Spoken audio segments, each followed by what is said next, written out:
welcome to round 3 here at Winton for the Yamaha Motor Finance Australian Superbike Championship, powered by Motul Pirelli. I'm Emma Francesco, joined by Steve Martin. And Steve, I tell you what, Phillip Island, Wakefield Park so far have been absolutely outstanding. I can't believe we're at our third stop already. I know, it's unbelievable, isn't it? We started off at the wonderful Phillip Island, majestic GP circuit down there with beautiful weather. Round 2, we headed to Wakefield Park. We're poured with rain and everybody got wet. We had some great results there though, but now we're at Winton. And I'll tell you what, the championship is heating up already. We've got Daniel Falzon, Troy Herfoss, Robbie Bugden in that top 3, all looking very strong and consistent. There's a few people snapping at their heels though. Wayne Maxwell sits in 4th in the championship, and we've also got Josh Hook, who's joined us on a new Panigale this time around as well, so you might see some new names up the front. Absolutely. Speaking of Wayne Maxwell, I believe you caught up with him a little bit earlier. Let's take an in-depth look at this track here, Winton Raceway.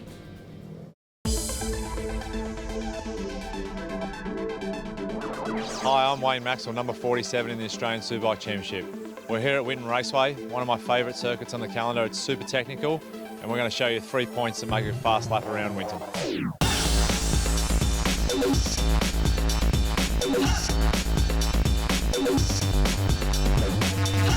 We're here at turns 1 and 2 at Winton Raceway. It's important to get this part of the lap right. It's the first of the 2 turns that link together. As we come through turn 1, we enter turn 2 here. It's important to apex this nice and tight, and as we head up the hill, you see the wall there in the distance. You're getting closer and closer, and yeah, just fly past the wall in 3rd gear at around about 150 kilometres an hour. Turn 5 here is super important. It's the fastest corner on the racetrack. We enter turn 5 on the rev limiter at around about 190 kilometres an hour. We get massive front left tyre abrasion here, so it's super important to, get the entry perfect, because by the end of the race, lap 15 or 16, there is a lot of front tyre movement.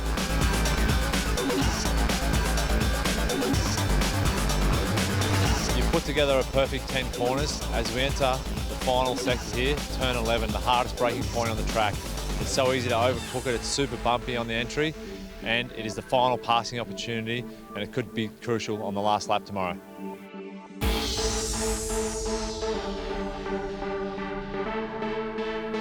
Well, riders are on the track and making their way round to take up their positions on the grid for the first of our Superbike races for today for the Yamaha Motor Finance Australian Superbike Championships. Round 3, looking to be great weather conditions here at Winton Motor Raceway. And we saw yesterday Wayne Maxwell, the fastest man on track with that scintillating pole position. Steve Martin, the pace this weekend, unbelievable. New best ever circuit lap here for Wayne Maxwell this weekend. Yeah, 1 minute 20.290. That's the fastest anybody's ever been on 2 wheels around this circuit. There's definitely more competition that we've had last year, more fast guys out there, and there's going to be some pretty desperate racing ahead. Let's throw down to M on the grid. Thanks, guys. Wayne Maxwell up the front. You absolutely smashed the timesheets in practice. And now pole position, well done. Yeah, thank you. The session was good for us yesterday afternoon, and starting from pole here at Winton's crucial to get great track position on the opening laps, and we're just going to try to get away good. We've got reasonable race pace, and yeah, we're going to try to make the most of it over the 16 laps. When I've seen you across the weekend, you've been very cool, calm and collected. It must have been those shakes. Is that a superstition thing? Nah, it's just something I have to do just to make sure I can recover. It's so physical here, and yeah, got to absolutely be at your peak, level, and yeah, to beat these guys that are going to be coming from there, because they're going to want to give it all and run me down. Good luck. Over to you, Luke. Thanks, Sam. Someone else that's looking quite calm is the championship leader, qualified in 4th. How are you feeling, Daniel? Yeah, I'm feeling really confident in this race. I know we've got a good race pace and we've had it all weekend. Ideally, I'd like to be on the front row. I think we deserve to be there. We've been top of the timesheets a lot of times during testing and practice yesterday. Had a little mishap in qualifying yesterday, but it all comes down to the 16-lap race, and we've got the pace to be at the front. Absolutely, and obviously the start is going to be very important for you today. Yeah, that's right. It's difficult here at Winton because turn 1's a bit of a bottleneck. There's only really one line, so I think if we get through the start, the first lap and first few corners especially, then it should be a pretty smooth race. Thanks, Daniel. Good luck. Back to you, Em. Thanks, Luke. Josh Waters, a much better start for you this weekend. Great to see you got that balance right. Yeah, it's really good. Round 1 we started, we're on row 3, round 2, row 2, and now 3rd round, row 1. So it's going to be really tough, but I'll try my hardest. About halfway through the race, it's going to be very, very tough with these tyres. I was going to say, a lot of people talking about tyre degradation. How are yours faring? I'm in the same boat. They're all telling fairy tales if they know what they say they know what it's going to be like, because no one's done a long run, so or long enough run. So yeah, hopefully it's all right. But yeah, after this race, I'm sure like everyone, will make changes. Good luck, Josh Waters. We are getting ready for Superbikes race number 1. It's up to the boys in the booth, Phil Harlem and Steve Martin. Thanks very much, Emma. Yeah, it is going to be a big question, isn't it? The other rider we probably need to keep our eye on too is Robbie Bugden's teammate. He starts right behind him on the grid. But let's go through the grid. It is Wayne Maxwell, Herfoss and Josh Waters that start from the first row of the grid. Falzon, Halliday and Starring back there on the second row. Al Phillips, Josh Hook and Robbie Bugden on row 3. Then Troy Gunther that you just mentioned about on that next gen motorsport BMW. He's starting back there on the 4th row in position number 10. Yeah, this is the last moment of breath. The red flag is out at the moment, Phil. These guys just need to take stock. Well, the revs will start to rise. The heart rates are already bouncing off the rev limiter as the red flag leaves the front of the grid. Red lights are on, they're out and we're away. Great start from Crew Halliday, who's got a really good jump off the second row of the grid. In fact, he's gone past Josh Waters as they make their way down in towards turn 1 for the first time. It is the number 1 plate of Troy Herfoss that leads them through turn 1. Hopefully everyone gets through spokes.com.au corners cleanly, and we're away with a good clean start. Herfoss leading from Maxwell, Halliday, Waters, Falzon, and then it's Brian Starring also getting off the line well on board his Crank Protein Honda. Red flag. Oh no, we've got a couple of riders down at the entry to the corner. Looks like at least one Kawasaki there. Yeah, Matty Walters is one of those riders.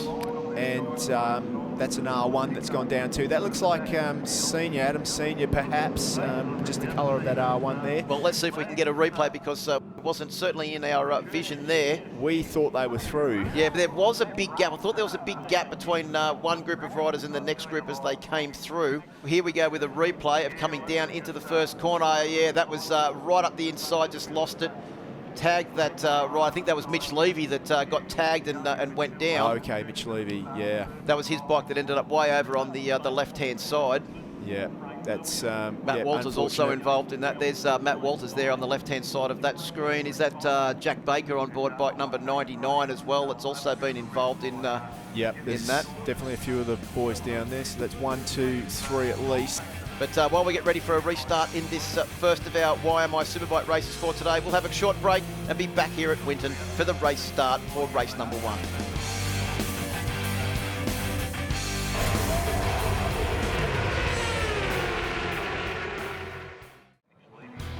Welcome back to Winton Motor Raceway in Northern Victoria for the 3rd round of the 2017 Yamaha Motor Finance Australian Superbike Championship. This weekend brought to us by spokes.com.au. We've had a red flag stoppage in Superbike race number 1. We're getting ready for a restart. Let's get an update from down on the grid.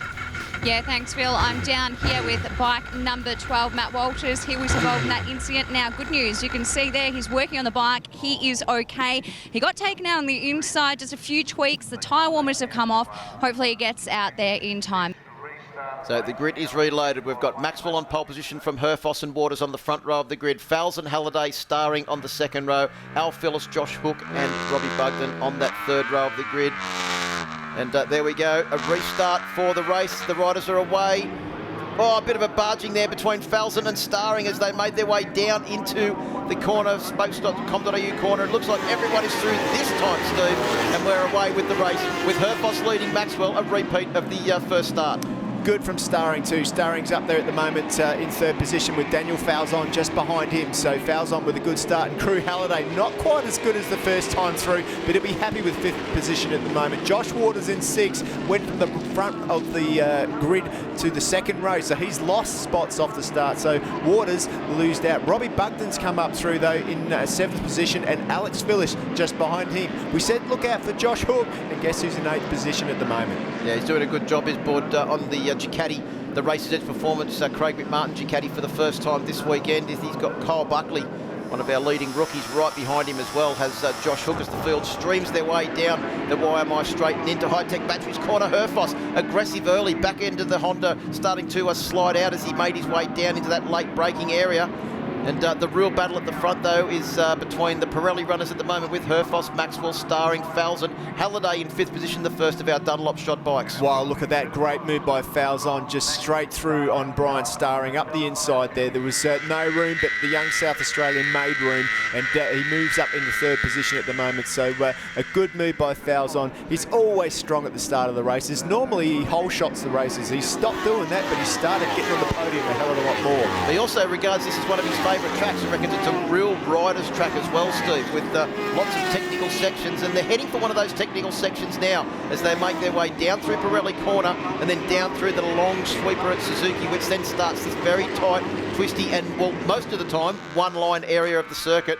With Maxwell now closing right onto the back of Herfoss, haven't we seen some great battles between these two at this circuit over the years? Yeah, we certainly have, and I'm sure that Maxwell is about to engage in another battle because he will not be happy and he won't let Herfoss go. And the other thing is that these guys are fast at different parts of the circuit. For sure, out of Pirelli Corner, Maxwell's definitely got the speed on the #1 machine up front. But out of there, look at the drive that Herfoss just got. And this is an important place to get the drive because it's a major overtaking point down here into the Yamaha Motorcycle Insurance Corner. Yeah, the Honda is the oldest bike out there in the field. It doesn't have the top speed of the other bikes, but Winton is not really a top speed circuit, is it? It's more about driving off the corners, and that great chassis on the Honda doing a good job at the moment. And you can see how well the Paul-Free prepared Hondas just punch off the corners. And the new Honda is coming. The team hopefully may have it at the latter part of this year. But I think you can be guaranteed about one thing is they're not going to start racing the new bike until they can guarantee that it is faster than the old one. Let's get down to M. We're speaking about Honda. I am down here in the Honda garage with Sean. Obviously, a great start with Troy. But let's talk about the tyres. A lot of people are talking about tyre degradation. This track is obviously a tough one for that. Are you conserving?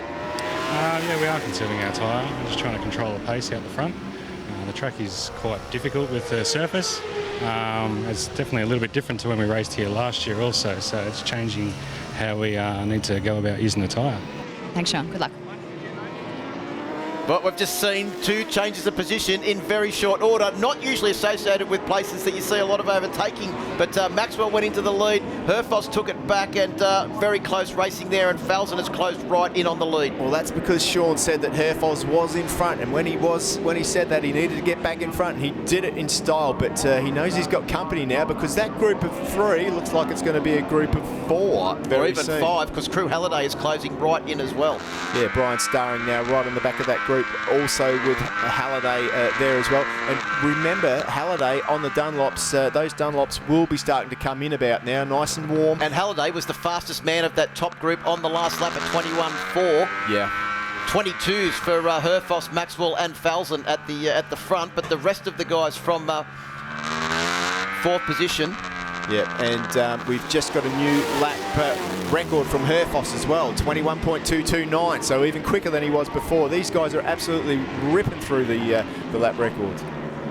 So Herfoss leads from Maxwell and Falzon with Brian Starring and Crew Halliday, who is the one to watch at the moment in my books. On board the Dunlop shod Yamaha, the privateer machine, Crew Halliday. Well, he's got a new sponsor this weekend, Power Bar. He might have been having a bit of a munch on a few of those before he went out there, I think, in this one, Steve. The pace that he's showing now, as we get to about half race distance, is I think it's going to be telling towards the end. Yeah, he's certainly in the box seat. Let's get down to Luke. Thanks, guys. Robbie, not the start Alex was looking for today. No, he just got a jump start apparently. Plus he ran off and he's in 17th now, which he went from about 5th or 6th or something like that.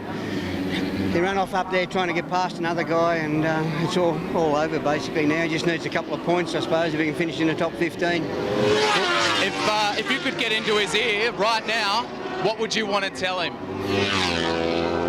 I don't know, mate. Like he knows, you know. Like it's just he's made a mistake. What can you do? You can keep pushing though. We want to try and keep getting points, you know. So.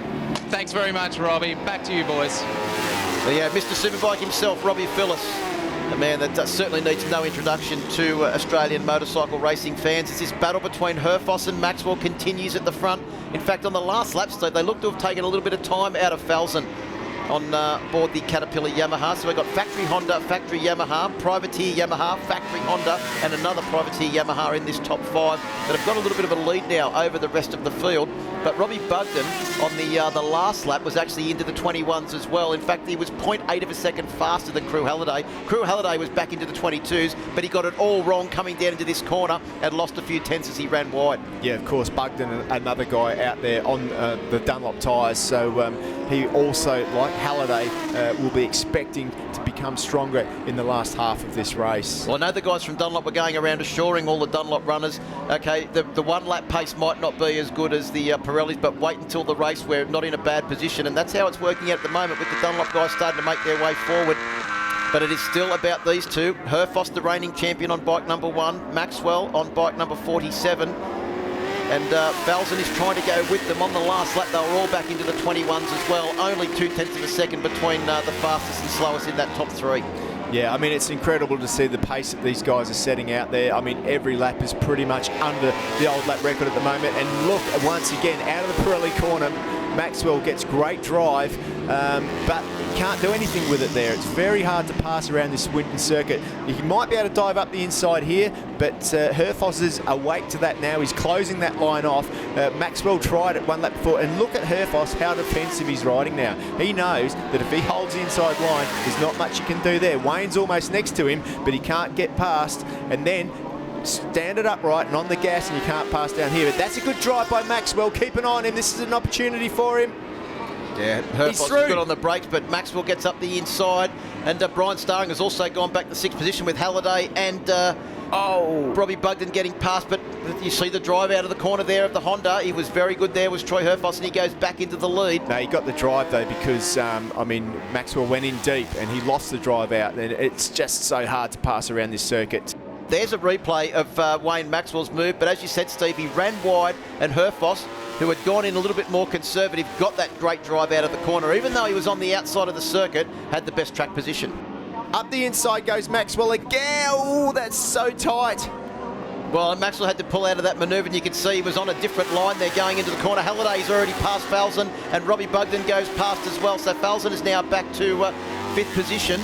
The other thing I saw there, Phil, out of the TAC towards 0 corner, turns 1 and 2, was a big slide by the number 47, Wayne Maxwell. He's certainly starting to lose a little bit of rear drive this distance into the race. Well, the real battle at the moment is between Herfoss and Maxwell, but we must keep our eye on the riders that are closing in from behind, Crew Halliday and Robbie Bugden.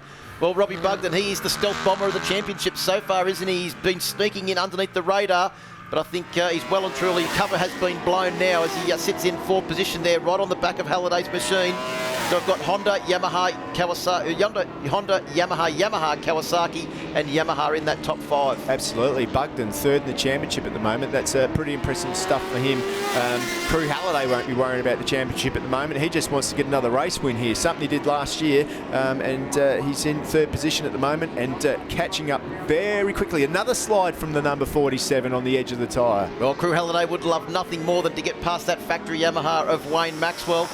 He gets his head down as they come round to complete lap 11. So we're starting lap 12 now of the 15-lap journey. This is definitely the stage where everyone was saying that the tyres will be well past their use-by date.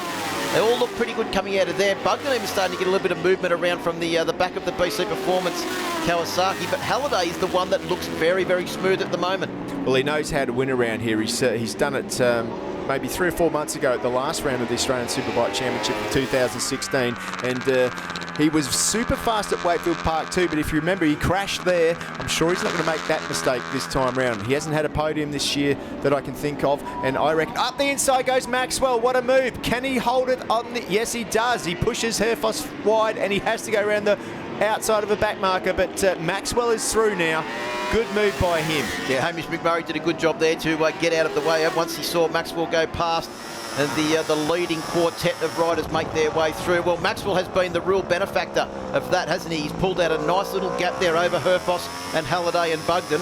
Yeah, about 2 or 3 bike lengths there at the moment, and he needs that because Halliday and Bugden are coming. And Herfoss, we know one thing, he never gives up. Let's get down to Luke with an update. Thanks, guys. I'm here with Glenn Allerton. Glenn, Wayne just got past Troy. Yeah, it's an exciting race. He's had a hard time to get there, but as it come past now, he's in the lead. Really going for the Yamahas at the moment. Looks like Crew's trying to attack Troy, so starting to see a bit of a tyre battle come on too with the guys on the Dunlops coming from behind, and it's pretty interesting to watch. But man, I miss being out there. I just wish I was out there. So yeah, can't wait to get back on the bike. Thanks, mate. Steve, Phil, back to you. Thanks, Luke. And yes, this battle is certainly really heating up. And Halliday, oh, look at him up the inside. Corner entry speed into the Suzuki corner was a little bit too much, and he's run wide. Herfoss has come back on the inside as well. Well, Troy Herfoss has proven he doesn't need a second invitation. And Crew Halliday has also made his thoughts quite clear on what he's trying to do and get past Troy Herfoss, who once again takes a defensive line. Halliday has a quick look over the shoulder to see the big number 24 of Robbie Bugden sitting right on his ducktail. Here's a replay. Crew Halliday up the inside into Suzuki corner there, and he makes the move but runs wide, which allows the number 1 machine of Herfoss to nip back up the inside and get that second place back. Well, the amount of overtaking by this lead group in this race has been absolutely fantastic. And Herfoss, every time he's been overtaken, he's done the old Valentino Rossi. He has to straight back and get back into position. And here comes Robbie Bugden going up the inside of, was that Herfoss? And he's now up into second position, Robbie Bugden, and he's pinning the ears back. Well, Robbie Bugden's done the both of them. He's used the power of that Kawasaki. Look at the front end patter of Robbie Bugden's machine as he comes down into the Motul corner there. It was pattering all over the place. There goes Halliday up the inside of Herfoss. Yeah, Herfoss is definitely struggling now. Looks like he's struggling definitely for grip out there at the moment. He's doing the best job he can. He's just got to try and bring it home now. The thing with this tyre war, Phil, is just because one tyre works at one track, it certainly doesn't mean it's going to work at the next track. Let's get down with Luke. He's with Callum Spriggs. I've got Callum Spriggs with me. Mate, not the start to race one you wanted. No, not really. I got off to a decent start there, and I was with the rookies and a few out of the good contenders, and yeah, I slowly dropped back there, and then each lap by lap I could hear the exhaust getting bigger. There was a bit of a split in the exhaust, and I could hear it getting bigger and bigger, and then yeah, just trying to manage it, and then yeah, I just come in because I don't want to do too much more damage to the bike. So yeah, see what we can do in the next one, and yeah, we'll have a good one. Thanks, Callum. Best of luck, mate. Back to you, boys. Thanks, Luke. Yeah, great to hear from Callum Spriggs. Has been looking more comfortable on the bike this weekend than I've seen him so far in his first year of Superbike racing, doing a great job. But also doing a great job is our race leader, Wayne Maxwell. He has a lead of 1 second over Robbie Bugden, who was 1/10 of a second faster on the last lap. As they come round on this last lap now, there is only one circuit of the Winton Motor Raceway to go. Crew Halliday is looking also very determined to try and find his way past Robbie Bugden and make it a Yamaha 1-2 at the front of this race.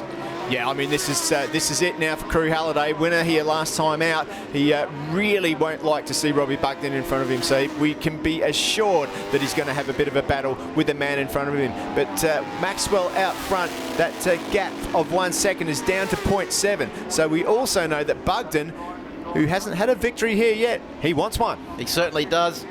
And of course, top 3 in the Australian Superbike Championship, no stranger for Robbie Bugden. He's been there before. He knows exactly what is required.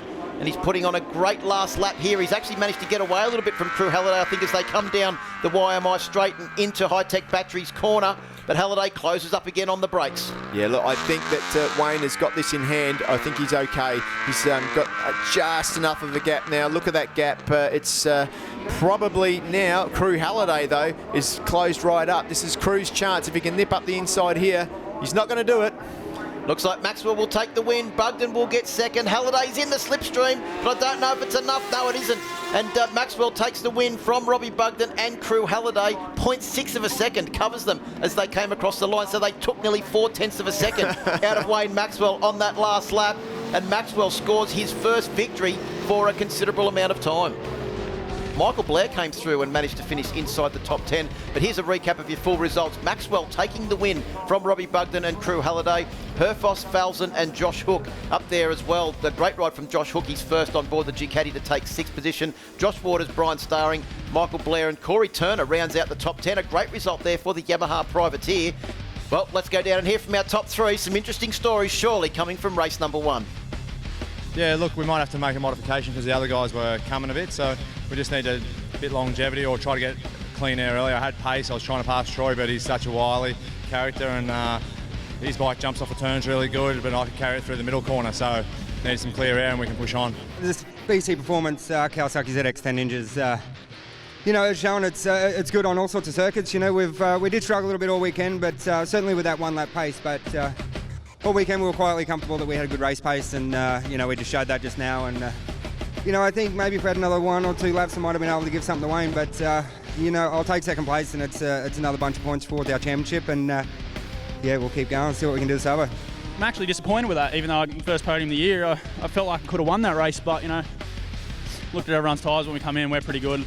Robbie looks good. These Dunlop tyres they've always worked good at Winton Raceway, and you know, can't say the guys enough. Thanks guys on the team. I don't think I've had the forks out my entire career in one weekend. You know, and we've stressed Friday and Saturday, but you know, we come here race day and Sunday and we put it all together. Great first Superbike race for the Yamaha Motor Finance Australian Superbike Championship in the YMI Superbike class at this round presented by Spokes. Let's go to a break and come back with the Supersport up next.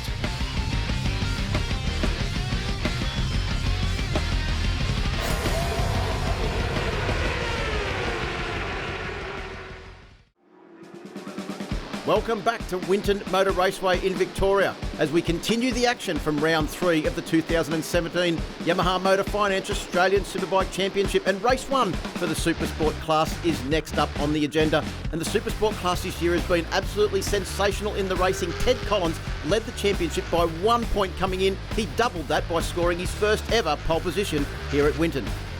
So Ted Collins, Marchiotto and Sam Lambert will start from that front row of the grid. Second row is Chris Quinn, Mason Coote and Sam Muldoon. The third row, Nick Leamington, the South Australian, been having a great year, along with Sam Condon, 2 young guys in the class. And Tom Taparis, make that 3 young guys on row 3. Of course, Tom Taparis was the round winner at the last round, scored his first ever pole position at the last round. So it seems to be a season of first. Mason Coote as well. Red flag leaves the front of the grid. The revs rise. And we're away in the first of our Motul Supersport class races for today as the field charges down towards the Spokes S's to get this first race underway. Look like Ted Collins got a really good start from the front of the grid, and Sam Lambert has moved from third on the grid up into second place. Marcus Gaudo hasn't got the triumph off the line as well as he would have liked. He was sitting in fourth. We've had someone off at the back of the pack there too. They've rejoined but lost a lot of ground. Red flag. There's actually 4 bikes or 3 bikes down at the entry to the Spokes S's. Looks like bike number 131 was one of those machines, and also 61. I think 61 is Reece Belling on board his machine. 131 is John Quinn. Yeah. Okay, that's unfortunate. It looks like both of the guys are up. They'll be able to pick those bikes up. Good to see Race Safe on the scene straight away, checking the riders out. And it looks like both of those guys, all of those guys, will live to fight another day. Let's have a look. Someone's gone in really hard up the back there. Oh, taking the handlebar out. Yeah, I think that might have been the Kawasaki rider, 131 Quinn, that... he's gone in just a little bit too deep. The red flag goes up at the front of the grid and now leaves. And it looked like a little bit better start for Marchiotto, but Sam Lambert has once again got another cracking start from the third position on the grid, and he will actually go up the inside of Ted Collins and take the lead. Now he's gone off the circuit. He went in a little bit too hot. Marchiotto has come out in the lead. Sam Lambert's done a bit of grass tracking there. I think he's actually got back onto the circuit. He did. He held that together. He was so lucky. There he is towards the last third of the pack there, so he lost a lot of ground there. He's got too much work to make up this time round. Yeah, he's going to have to charge his way pretty much through the entire 26-bike Supersport field. In fact, he's about 5th from the tail at the moment as they make their way through. The Suzuki Sweeper is going around the outside, but we've got Marchiotto on board the Repsol Triumph, bike number 12, leading from Ted Collins on bike number 5 on the Next Gen Motorsports Suzuki. I think that's Sam Muldoon on board the Muldoon Motorcycles Kawasaki up into 3rd position on board bike number 70. Then Mason Coote, who is now 2 points behind championship leader Ted Collins in the overall 2017 Motul Supersport Championship. Yeah, it's good to see too, Mason Coote, although he relinquished his championship lead last time out, he certainly hasn't given up. He's in there fighting as hard as he can. And look, under brakes there into Yamaha Motorcycle Insurance corner. Ted Collins closes up. Look at the riding style of Marchiotto. He's almost looks like he's not even on the motorcycle if you've seen from the outside. There's one rider that's gone down. That looks like it's at High Tech Batteries corner, in fact, Steve. Ted Collins up the inside. He's through. What a great move by Ted Collins. Geez, that like 20, 30 metres out of the corner. I didn't think he was going to get it done, but he just managed to sneak his way through at the last minute. Can Marchiato go with him now? Because Ted Collins looks to me like he was being quite conservative on that first lap. He was actually the fastest rider on the second lap, the first of our flying laps, Steve, with a 24.3. As an indication, Sam Muldoon, who's running third place in this race, was at 25.5. Yeah, I mean, the two guys up front at the moment are absolutely on a mission. There goes Muldoon, Mason Coote. Mason Coote has still got, if you look at his front tyre, he's still got the sticker on the front tyre. I don't know how that's affecting him.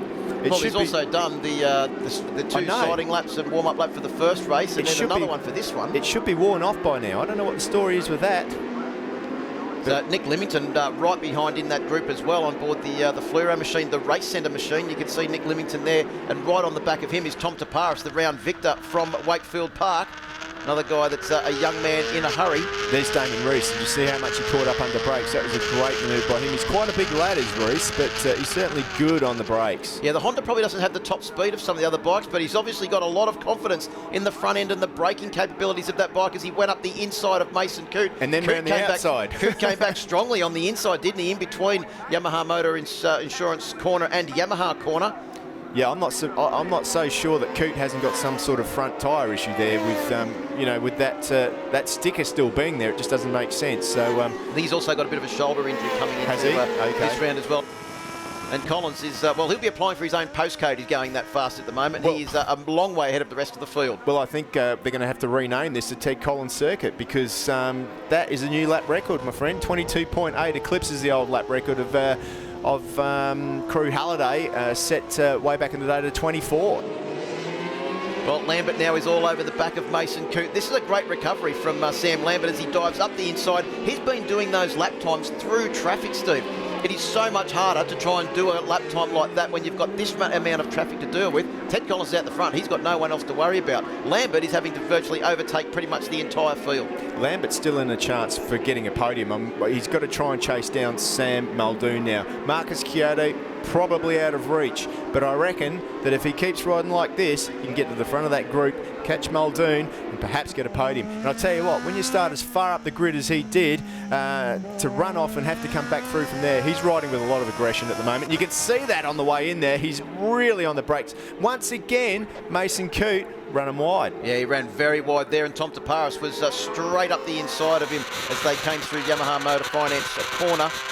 The last complex of corners that finished off the lap here at Winton. So we're halfway through the race, and this battle is the one that we're really concentrating on at the moment. Damon Reese, Nick Limington and Sam Lambert are battling it out as Limington dives up the inside. Oh, that's a big move from the South Australian.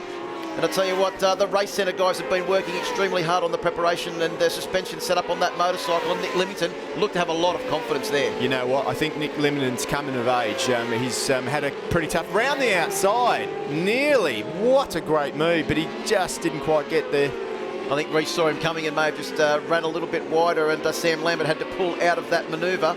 Of course, you were talking about the sound of the different machines and the triples and that. I think a few years ago, Sam Lambert was on a triple, wasn't he? Rode a Triumph very well indeed. He did, and actually last year was racing in the BSB on board an MV Augusta in the Super Sport class too. So he's had plenty of different motorcycles, and as you mentioned before, Steve, he raced at the first round on a BMW in the Superbike class. But the Super Sport class is his main focus now. I know he was extremely fast here at the recent test day that was on. We actually interviewed him on Ride Rage Radio that afternoon as he'd finished that test. Lambert right on the back now of Limington, but he's quite big, isn't he? Limington's, although he's tall, he's probably a little bit more slipstream, but he's looking up the inside, he's going for the dive. Oh, he's through. Now, this charge through the field from Sam Lambert, we've spoken about tyres. He's had to ride extremely aggressively, Steve, and that can also take the toll on your tyres as well. If you're not smooth, you can wear your tyres out a hell of a lot quicker. Yeah, you can, but then, you know, it just depends on how you can manage that. I mean, a lot of guys can't manage worn tyres. You know, the tyres grip and the bike feels solid. Then when they wear, the bike starts to move around, which makes a lot of people back off. So the laps are winding down. Look at that. Did you see the chatter there from the Kawasaki man? Well, I think he was extremely deep and late on the brakes because he knows that Sam Lambert has actually set up camp on the ducktail of the Muldoon Motorcycle ZX6. and he's also bringing along Nick Limington on board bike number 27. Now, Nick Limington doesn't mind getting the elbows out and having a good battle, so Sam Muldoon may have his work cut out here for the last couple of laps of this race. I've followed the career of Nick Limington for a long time, and one thing I do know is that the last 2 or 3 laps of a race is when he's at his strongest. So, do not count him out, and he will be there to pick up the pieces if something happens to these guys in the next few days. Well, Lambert out of the seat, getting a very aggressive there on the throttle, and was having to try and, stay with Sam Muldoon. You can see him get the bike sideways. I'd say his tyres are really starting to go off now as we're on lap 10 of 12. There he goes up the inside. Takes up the running now in 3rd position. Sam Lambert on board bike number 21. The Addicted to Track California Superbike School Yamaha YRD. Probably a great time too, Steve, to talk about the excellent support that Yamaha YRD give all of their privateer riders, and Sam Lambert using that support at the moment and doing a great job. Absolutely, and it's definitely a very good tool as well. We've got a lot of R6s in this class. Yamaha come here in a big way, and they bring lots of spare parts and do special prices on bits and pieces to help keep all these R6 running and being very competitive. And look at this, Limington not out of this. He wants it. He wants a podium. He also seems to take that very tight line into the Yamaha Motor Finance corner as well. He does. He's just trying to line things up. He can't, there's no point following those guys. He's got to try something different. He's got to find a way through. Where's he quicker? That's what he's thinking now, and he knows that he's running out of laps. If he's going to strike, he's not going to have many chances left. He seems to be a bit slower there, but look under brakes. He's very quick at the end of that one there. Yeah, the bike's starting to wave the tail around a little bit as well. He was that late on the brakes. Yeah. And, neither of these guys have all given up that hope of getting up there and there he goes, on the podium. Nick's up the inside. He's gone past Muldoon.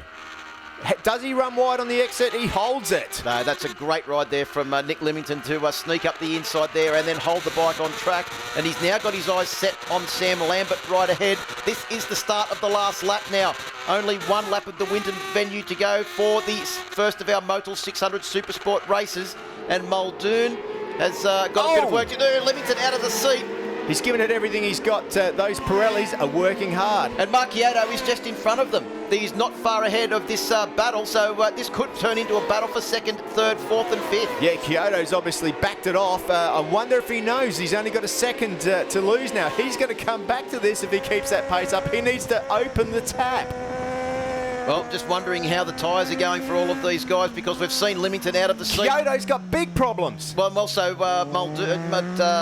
Lambert was extremely wide there into the YMF corner as well. I don't know if he was struggling to get the bike turned in, but Lambert can also see Kyoto in front of him. The Triumph needs to get good drive out of the sharp corner and down into the high-tech batteries, because there's only a couple more corners to go. And Mark Kyoto is really going to have to work hard to hold off a hard-charging Sam Lambert. And Nick Limington, at the moment, is really looking to get back up there into 3rd place. But Ted Collins has just brained them all. Fastest lap of the race, and he'll take victory by over 9 seconds. Yeah, what an incredible victory by that man there, Ted Collins. Look at that, incredible. New lap record and race win, Ted Collins. But what's happening behind him? Well, as they come to the line, it's going to be very close to try and see. Marchiotto just gets it. Sam Lambert and Nick Limington. Muldoon really dropped off in that last half of lap. Yeah, I think that for Muldoon there, the writing was on the wall. There was nothing more that he could do. So unfortunately for him, that was it. But confirmation of your results, Ted Collins takes victory by 6.9 seconds. Obviously, he backed it off with a 27.9 on the last lap to take a win over Marchiotto. Sam Lambert up onto the podium from almost last on the first lap. Nick Limington, great ride from him. Sam Muldoon was unlucky to miss out there on the podium. Damon Rees, Tom Taparis, Cambridge Olivier, Mason Coote and Ryan Taylor round out the top 10. Well, let's hear from our top 3. They're down there with Emma.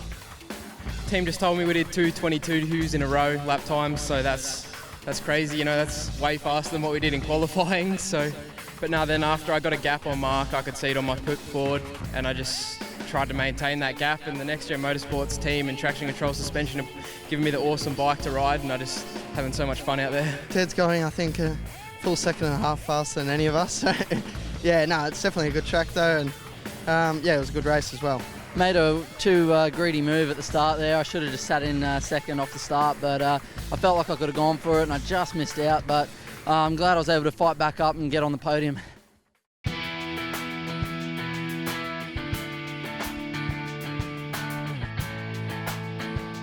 You just got to love when one passion runs through a family, and Max and Jamie Stouffer are the perfect example of that.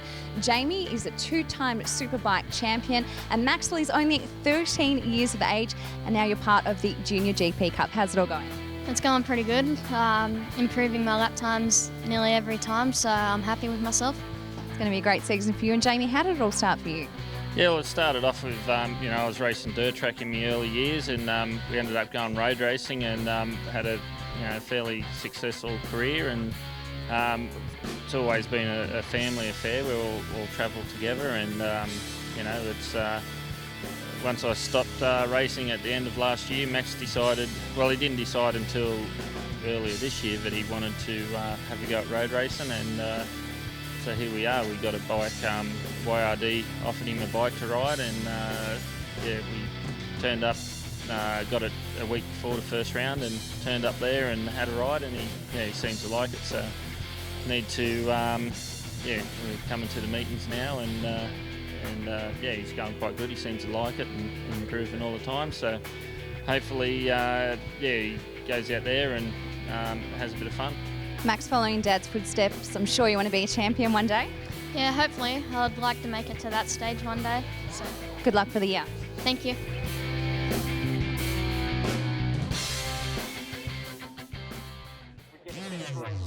The GP Juniors had to deal with the worst conditions of all at Wakefield Park last round. No such worry here at Winton Motor Raceway for round 3 of the championship, or round 2 of the GP Juniors. In fact, they didn't race at the first round at Phillip Island, but it was the pole man, Benny Baker, that blasted down into the spokes.com.au S's in the lead. But he had championship leader Tom Edwards on bike number 71 right behind him.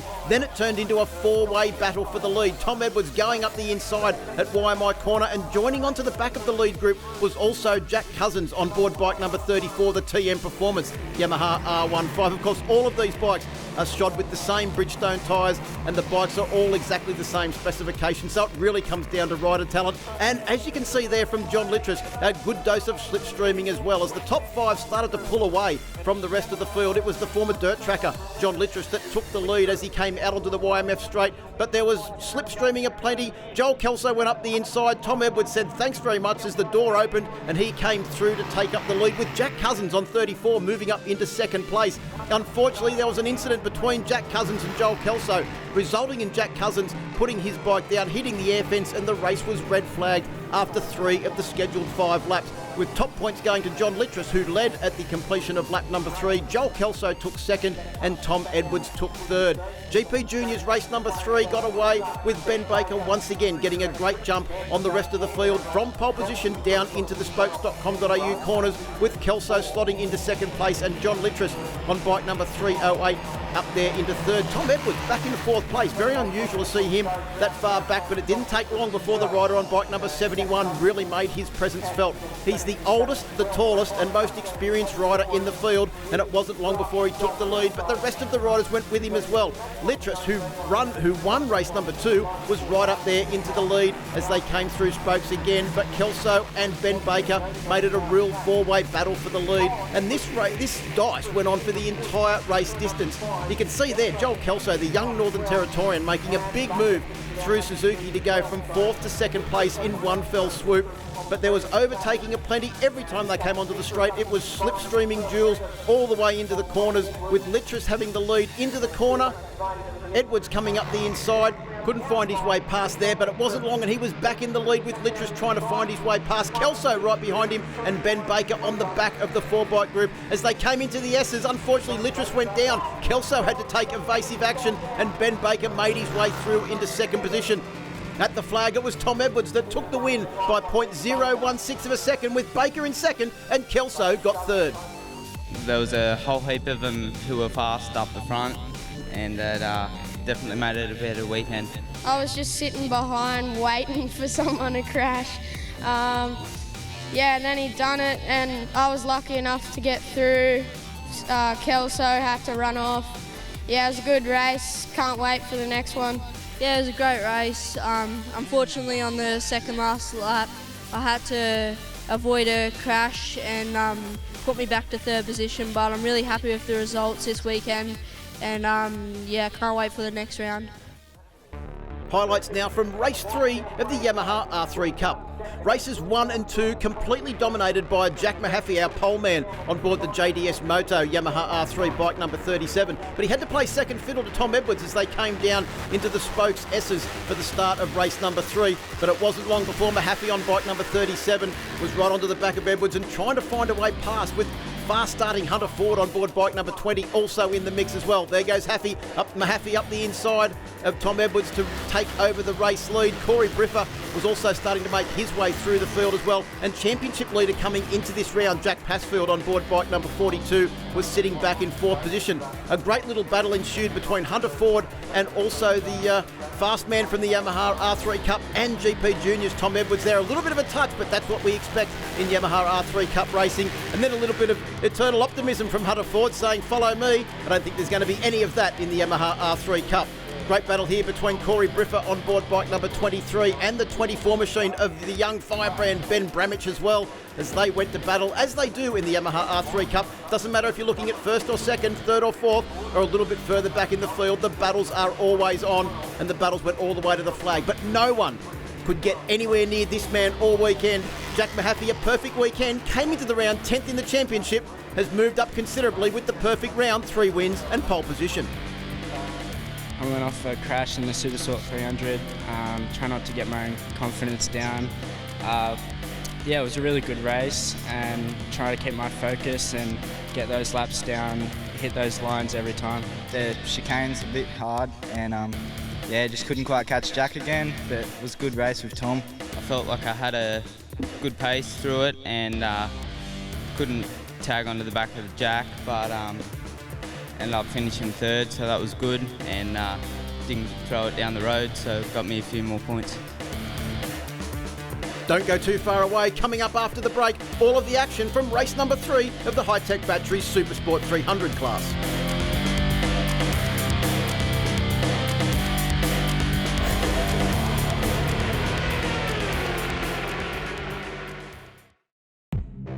One of the greatest experiences that you can be a part of an ASBK round is to hitch a ride on the back of one of these bad boys. This here is the Yamaha R1 Tour bike, and you might even get to ride along with one of our very own champions, Steve Martin.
That was seriously unbelievable. For your chance, the ultimate experience to go on the back of one of these bad boys, all you need to do is enter at any ASBK round. Good luck. Well, Super Sport 300s are just about to get underway. Ollie Bale has qualified on pole position, but he's destroyed 2 bikes this weekend, so won't be taking part in the final race. Max Croker, Jack Mahaffey rounds out the front row of the grid. Ty Lynch, Tom Bramich and Scott Nicholson, who's taken victory in the under 300 in the last couple of races. Reid Batty, Corey Briffa, Ben Bramich and Yanni Shaw. 2 championships in within the one here. As you mentioned, Steve, under and over 300s. and 36 of them on the field. Max Croker has been very, very quick this weekend and took his first victory in the previous race. Yeah, good result from Max. There he is on the number 41 RC390 right in front of us. The red light goes and they're off. Well, Jack Mahaffey got a great start on board bike number 37, but it was the big 390cc single machine of Max Croker that propelled him down towards turn 1, and he'll tip through there in the lead. Let's hope this bumper field can all get through spokes.com.au corner unscathed. And I think they've done it, Steve. Well, not yet. It's not over until it's over, but they're still coming through turn 1 and 2 as they enter turn 3. Well, Mahaffey takes the lead from Croker, and I think that's Reed Batty that's actually up even into third position on board the 33 machine. The man that started from pole position at the first round at Phillip Island. Oh, look at Reed Batty's corner entry speed into the Suzuki corner. Just goes up the inside of the very racy-looking KTM of Max Croker. And Tommy Bramich is right there too. We've seen his brother Ben racing in the R3 Cup earlier on today. Well, this is the older brother Tom now that's on board bike number 44 and up in that lead group. Yeah, good to see him up there, Tommy Bramich. And I just saw the Deborah Motorsports machine in there as well. Good to see Demery up there. Struggling a little bit this weekend, but he always seems to come good in the races, this young Demery. So let's hope that he can make his way forward as well. Well, Reed Batty up into second place. Tom Edwards has also got a pretty good start on board bike number 71. You'll see him coming up in many, many classes over the weekend. Races in 3 individual classes. Does Tom Edwards on board the 71 machine. So, yeah, he's got a busy weekend as well, hasn't he? Look how deep he is on the brakes, closing right into the back of Reed Batty. Those two went at it hammer and tongs at the first round at Phillip Island. Both of them were Kawasaki Ninja mounted down there. Since then, Tom Edwards has made the jump over to the Yamaha R3 and putting in a great ride here in only his second round on board that machine. Yeah, Mahaffey though out front at the moment, 38.3 standing start. He's got a second lead over Max Croker in second position already, with Reed Batty just in third. Wide line there. Oh, that was Corey Briffa. He was very close to the air fence. Yeah, very close. You don't want to get much closer than that. Late on the brakes for the number 87. Did you see Hunter Ford there as well? The front end pattering up and down as he tried to go up the inside. I think he's in that battle with Corey Briffa, and also Zach Levy's out there as well on board the 87 machine. Yeah, well, they were battling it out earlier on in the day as well. One thing we do know, Hunter Ford is very, very fast. Well, Scotty Nicholson's also going very good on the Next Gen Motorsports team. He is the third rider in that team. We've already seen Ted Collins and Troy Gunther on board those Next Gen Motorsports machines, put in some great rides this weekend.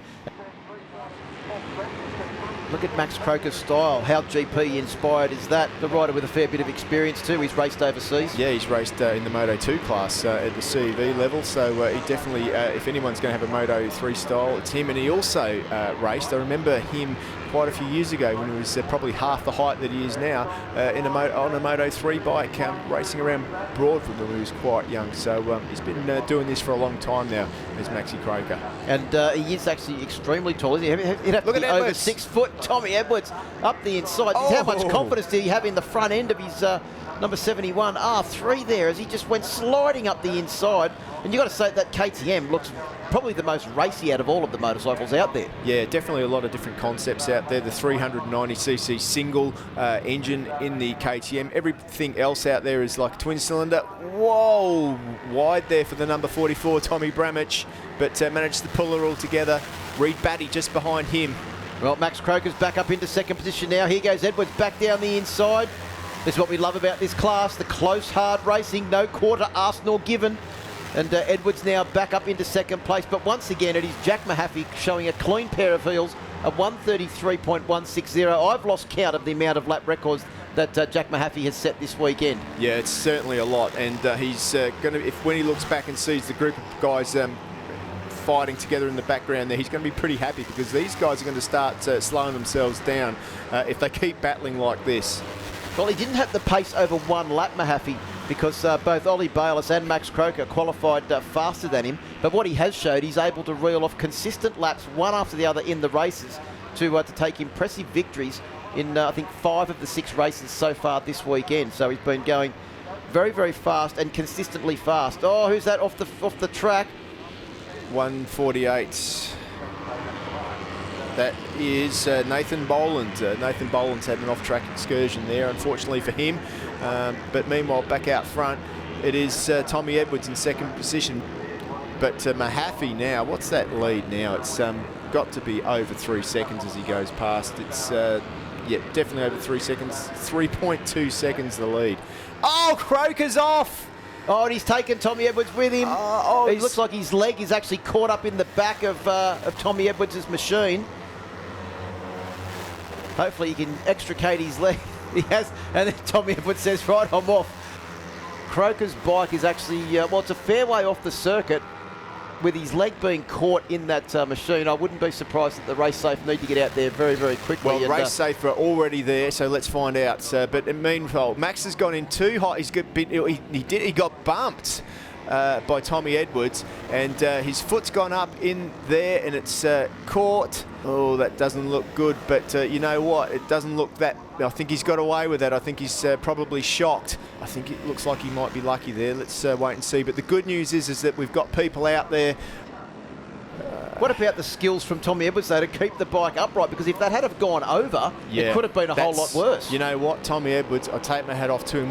Whatever happened there, Tommy Edwards had the sense to get off that bike instead of throwing it over out of disgust or something. He had looked to see what the issue was. Getting ready for the start of this final 300 Supersport race. Oh, Tommy Edwards gets the front wheel up off the ground as he launches the Yamaha R3 off the line. Let's hope they can all get down through turn 1 safely. Edwards up the inside. Well, he hasn't backed it off after that first race incident, has he? No, he certainly hasn't, but that's exactly what he needed to do. He needed to get in front of Jack Mahaffey. Oh, we've got a couple wide there, but they've managed to hold it. They're all through. They're into turn 3. Into modal corner now they go. There's Keegan Pickering, one of our girl riders, out there doing a great job on board the 322 machine. She improved her lap times a lot this weekend. She went 7 seconds a lap quicker in one session. That's not bad from young Keegan Pickering. Bit of sparks there for number 71, but Mahaffey looks up the inside. He can't do it. Well, remember, Steve, this is a 3-lap race to the finish. Jack Mahaffey has led and shown everyone a clean pair of heels this weekend, but he's only got now 2.5 laps to try and get back into the lead. Oh, he goes up the inside. Just seemed to be able to turn that bike on a dime and went straight up the inside of Tom Edwards and leads them out of Shark Corner and down onto the YMI straight now. Does Mahaffey with Edwards right behind it. Reed Batty, he's up into 3rd place. How did he hold that together? What a braking manoeuvre from Mahaffey. That was incredible. I thought he was off for sure, but no, I was wrong. But look at Edwards now. He got great drive out of there. He's going to dive up the inside, and Edwards' turn at the front. Well, this is going to be a real dogfight to the finish. Mahaffey turns the bike tighter, tries to get up the inside, but the drive out of YMI Corner was too good there from Tom Edwards, and Reed Batty is just lost the place as they come up now to complete the first lap. I think that may have been Tom Bramich that just got past him on the 44 machine. In fact, Bramich has gone past. He's gone up into the lead. He's gone from 4th to 1st in one run down the Yamaha Motor Finance straight as Tom Bramich on 44. You picked it, Steve Martin, before the start of this race. We've still got a couple of laps to go, and I think that things are going to change, and they have, because Tommy Edwards is back out in front at the moment. Well, the Supersport 300 is living up to all the hype that we've expected of this class every year. Mahaffey's now back into 3rd. Reed Batty is going with them in 4th. And it's all the usual suspects back again at the front, around the outside. Oh, great stuff from Mahaffey. He can't pull that off, surely. He has. Mahaffey goes through, back in the 2nd spot. Reed Batty looks like he wants to go up the inside. Well, Scott Nicholson's there too. He wants to have a crack at the front. Well, remember that Nicholson and Batty are battling it out for the under 300 win this weekend. They've taken one win apiece in the 2 races that have run previously to this, and Hunter Ford is getting in on the action as well. He's the real wild card, Hunter Ford. He doesn't mind getting the elbows out and having a good scrap either, and he is now in this group as well as Zach Levy, the reigning R3 Cup champion from last year. I've got a bit of bad news for you, Phil. Nobody out there cares about 300 and over 300 at the moment. They just want to win. That's it. They don't care who is in front of them and who is behind them. And at the moment, no one is in front of Tommy Edwards as he comes down into the final corners to come round and start this last lap. Well, we said a 3-lap sprint race to the finish was going to be exciting. Oh, was that Zach Levy? He had I think everything in the bike owns there, grinding on the road as they came out of the final corner. And well, it's just a mass pack as they come across the line. Tommy Bramich is up there on the outside. Bramich is, just knocked wide, but he's in a good position. McAfee is wide again. Is there room left for him? Yes, there is. Good to see. 7 bikes covered by 0.9 of a second as they went across the start-finish line. 7 bikes covered by 0.8 of a second as they went through the first intermediate. It is getting closer on this last lap. Mahaffey's in the perfect spot now, but Bramich breaks through to the front. No, he doesn't. Around the outside he goes again. He's going to try it again, and he's 3/4 of the way round. He surely can't go past Edwards too. Well, is he going to go up the inside of Edwards? No, Edwards takes that high wide line that we saw Wayne Maxwell use to great effect. Edwards is grinding everything on the road. There's sparks coming out from the foot pegs and his boots as he comes around with Mahaffey. How did he get through?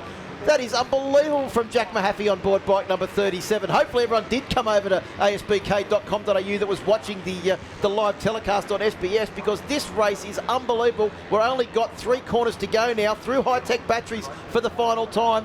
Jack Mahaffey leads only just over Tom Edwards and Tom Bramich. Look at Bramich. Oh, look at this. Edwards is going to run. So is Bramich. This is going to be interesting.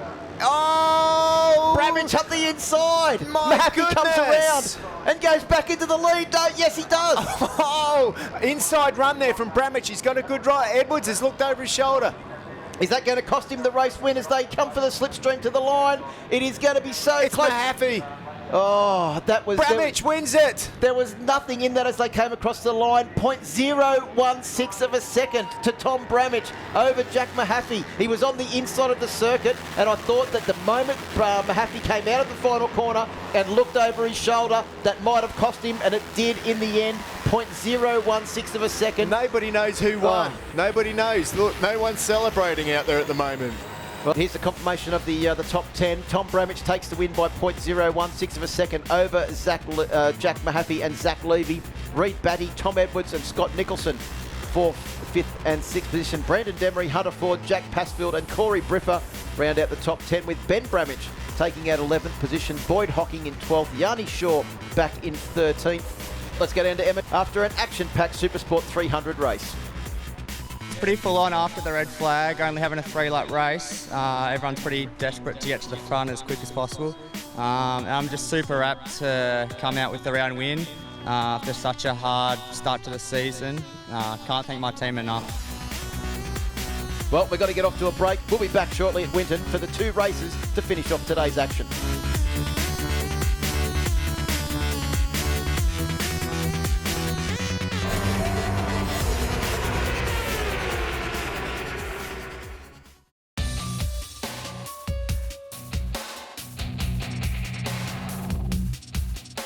If you've been following superbike racing since the late 80s, one guy and name you will have heard is Robbie Phillips. He's a 4-time World Superbike race winner. He's finished on the podium a couple of times in the World Championship, and he's won quite a few Australian Championships as well. Robbie Phillips, it's great to see you still here in the paddock after all of these years, but you've got to tell me, what was it like back in the start in the early days? Mate, it was great fun. Like, that's why we went racing. It was fun.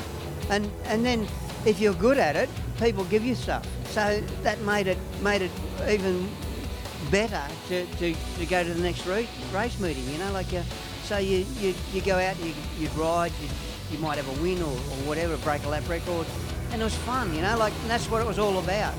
Now, you were called Mr. Superbike back in the day. You were the guy, the man. You were around when superbikes were first invented. I mean, how different were those bikes compared to the ones that we're riding now? It's like chalk and cheese, I guess. You know, like we'd take a bike, a production bike, off the showroom floor and make the modifications to it. But these days, the factories actually make the modifications before you get the stuff. The bikes are so much better and faster, and it's just unbelievable. 43 years or something now I've been involved in racing, and like, I never wanted Alex to ride a motorcycle, and I wouldn't let him ride until he was 10 years old. And the day he turned 10, he said, well, I want my licence, Dad, and here we are now with the superbike. You know, we're here and we're having a go. So far, so good.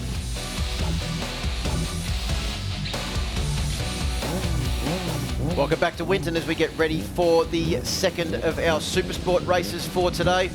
Ted Collins, race 1 victor. We'll start from pole position. Mark Chiotto and Sam Lambert on the front row of the grid. Hopefully Sam Lambert can keep it somewhere near the front of the grid as he goes through turn 1. Row 2, Chris Quinn, Mason Cooten, Sam Muldoon. Nick Limington, the man we just spoke about on bike number 27. We'll start from row 3 with Sam Condon and Tom DeParis. 3 young hard chargers back there on the third row.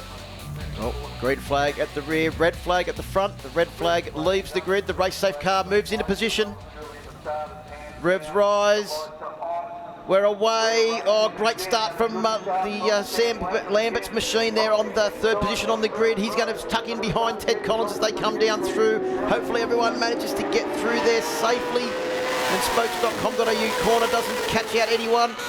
And we've got 0 crashes there, Steve, which is good news as the field makes their way through. I noticed that Mason Coote's machine didn't have that sticker on the front tyre as he came through the motor corner. Absolutely. Let's see if we can get through turn 3 in one piece, though, because that's also caused some problems over the weekend, and it looks like it's clean as well. But guess what? Ted Collins is out in front, and that is not what the rest of the field want to see after 3 corners, because they wanted him to be perhaps held back a little bit at the start. Well, the big question is, can Sam Lambert and Mark Kyoto go with him? Have they been able to make some changes to their machines to extract a little more pace in between races 1 and 2? But Collins has already got his head down. Exactly what he said to Luke on the grid that he was going to do. Just try and put in a fast 3 laps at the start of the race, and then put it into cruise control for the rest of it. And as they come down to High-Tech Batteries corner, he has got, what's that, about a 7 or 8 bike length lead over the battle between Sam Lambert and Mark Kyoto. Yeah, that's a pretty impressive lead already by Ted Collins. He is definitely in the zone this weekend. Sam Lambert is probably the only man that I can see out there that can do anything if he can, because he had to come through the field to get on the podium last time out. Now he's starting from the front, but look at that. I mean, that is incredible stuff.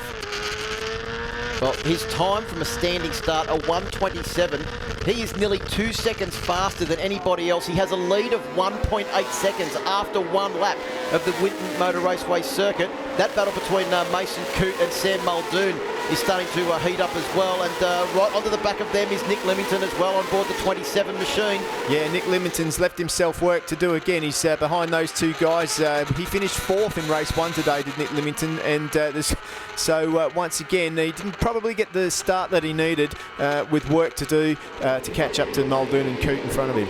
Well, and right behind Nick Leamington, he's got probably the most experienced campaigner, bike number 82 of Chris Quinn on the Holmes Extractive Resources Yamaha R6. Damon Rees, Sam Condon and Tom Taparis round out the top 10. Yeah, it's good to see Quinny out there, isn't it? He is the most experienced. Up the inside, Muldoon. Well, sharp corner.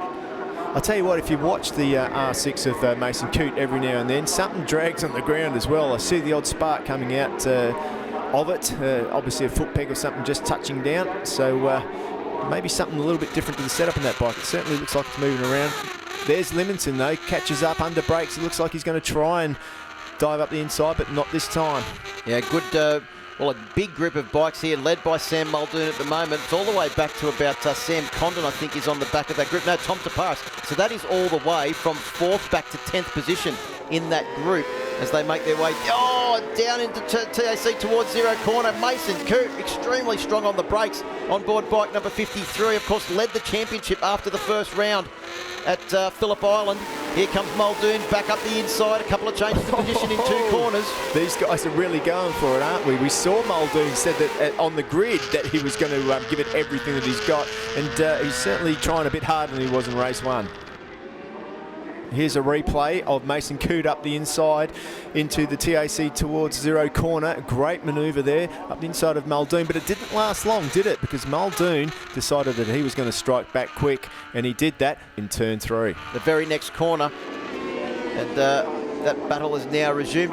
Wow, look at the gaggle of riders we've got here. There's Taparis in the background there, in the middle of that group. Smooth, not the word I associate with this group at the moment. That's it's a real dogfight. They're all over the place, and it's well, it's elbows out and starting to get aggressive. And look who is moving his way through that group, that field. The man we just spoke about, Tom Taparis, on board bike number 7, the Cube Racing Kawasaki. He's only 16 years old, only having his 2nd year of road racing. In fact, it's only his 3rd meeting in the Supersport 600 class, Tom Taparis. And he's battling with Chris Quinn, who has been racing 600 Supersports probably longer than Tom Taparis has ever been racing. Yeah, he probably has, but I'll tell you what, never underestimate Chris Quinn. He's a great rider. He's been around for a long time, and he's had some great results. Taparis ran wide there and lost a couple of positions. Damon Rees snuck up the inside on board bike number 20.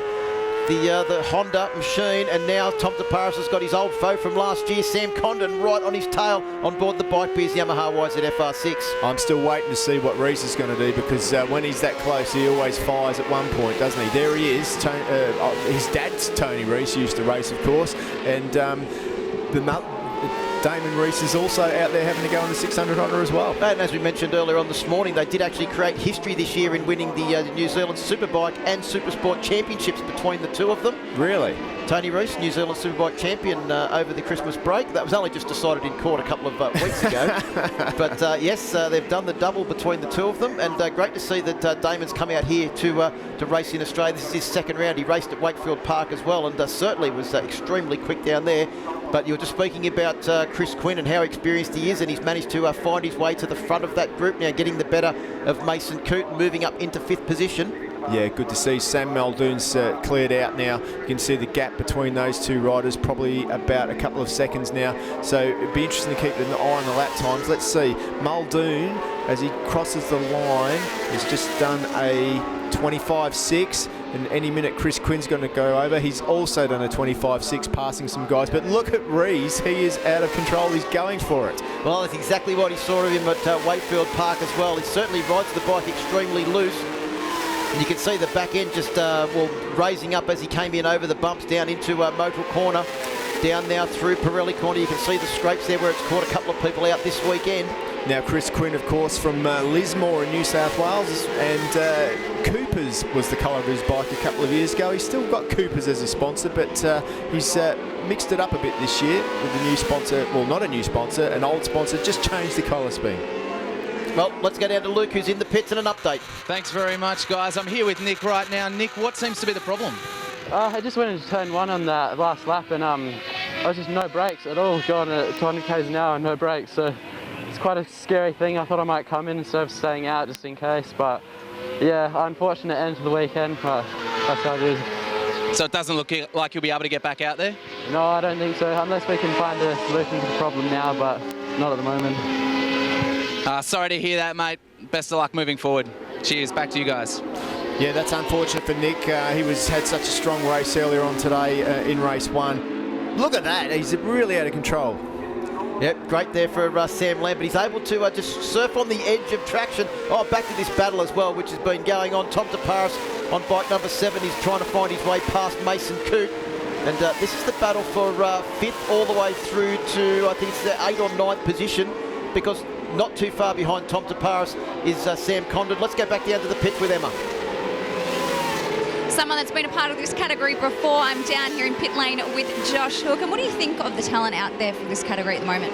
600 Supersport, it's sort of a tough category, and the championship bringing everyone together this year, it's really strong, and the guys out there are doing some quite fast lap times, so it's good to see. I'm pretty sure they've gone under the lap record pace here this weekend, so you know, the track's been resurfaced, so it's a bit faster, but the guys are out there giving it a red hot go. So I think the top 5 guys are all going quite fast, so it can be anyone's race, and there's a lot of competition out there for them. So it's good to see some young guys coming through the 600 class, and you know, that's a stepping stone for Superbike. So it's good to see. Speaking of young guys, you're very young yourself. You've already been overseas. You're back here this weekend on the Ducati for the first time. Yep. Yeah, first time on the Ducati this weekend for me. It's a shame we didn't get a couple of test days in last week, but it is what it is, and we're making massive steps in the right direction every time we go out on the bike. So we had a few dramas in that first one, but we got a direction, and hopefully we can, our strong part of the race is the last 5 laps, so hopefully we can capitalise on that and bring it home as a good result. Good luck. Thank you very much. Cheers.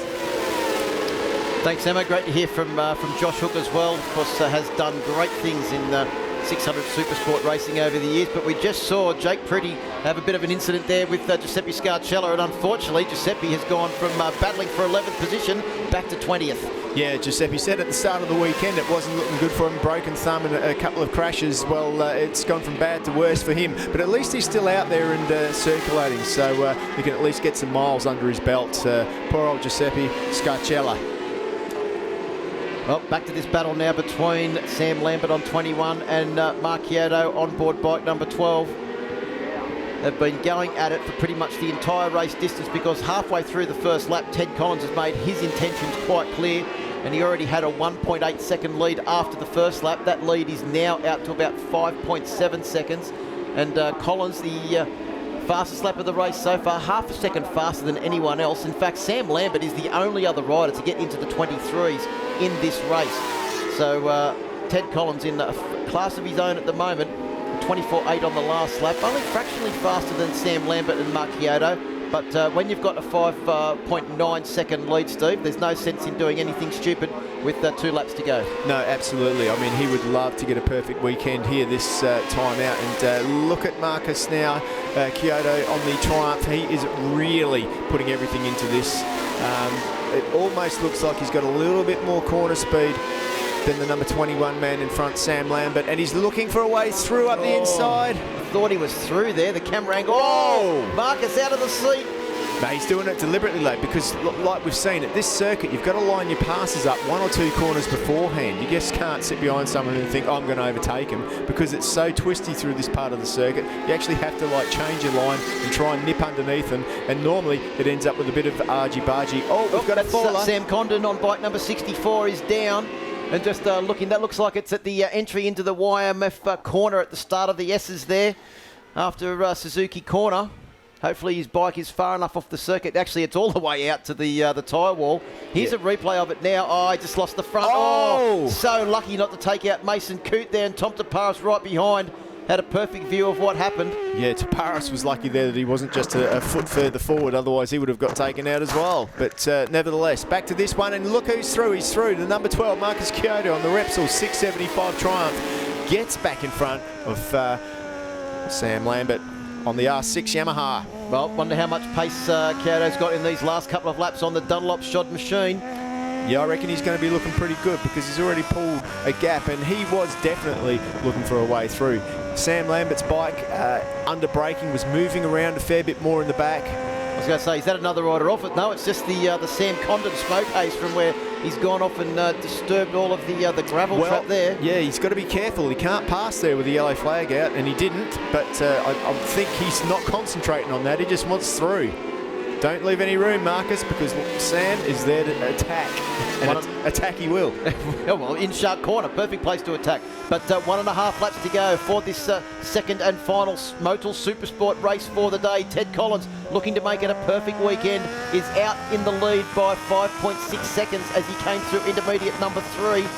The rest of the field streaming through now with Marchiotto and Sam Lambert battling it out for those last 2 places on the podium. Sam Muldoon having a pretty lonely ride in 4th place. Then it's Chris Quinn, Damon Rees having a pretty close battle at the moment. Not too much separates those 2 riders as they decide 5th and 6th position. The rest of the top 10 is Mason Coote, Tom Taparis, Cambridge Oliver on bike number 81 is up into 9th, and Jake Prudy, who was battling with Giuseppe Scarcella earlier on, is now up into the top 10. Well, it's not over for Marcus Kyoto yet, because another moment for Sam Lambert there. Once again pushing the edge of that grip.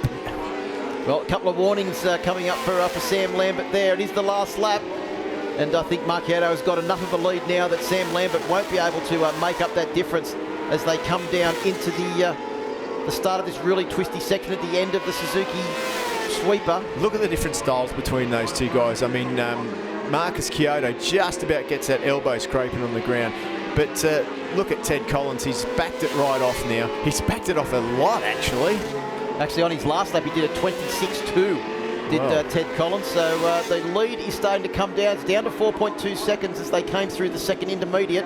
But he's got a pretty handy margin over this field. And I think Marchiotto has got a second place winning margin over Sam Lambert at the moment with a very strong first half of the last lap. Yeah, but the only thing that he doesn't know is he doesn't know how close Sam Lambert is. So he will be riding 125% in these last 2 corners. So who knows what can happen? We'll find out very soon. Well, Ted Collins takes the win. He's second of the weekend. He's second of his career. Marchiotto takes second and Sam Lambert takes 3rd place. Ted Collins, perfect weekend. Scored his first ever pole position, scored his first ever win, and he's backed it up with a double. What a way to end round 3 for the young rider in the Next Gen Motorsports team. The rest of the field streaming their way through now, getting the checkered flag from Graham Checkers Stewart Muldoon takes a fine 4th position behind Lambert. Damon Reese gets the better of Chris Quinn for 5th and 6th position. Then it's Mason Coote. Jake Prudy up to 8th place on board his Triumph bike number 95. So 2 triumphs inside the top 10. Tom Taparis on bike number 7 takes out 9th. Then John Hunt on bike number 31. Another Suzuki takes out the 10th position.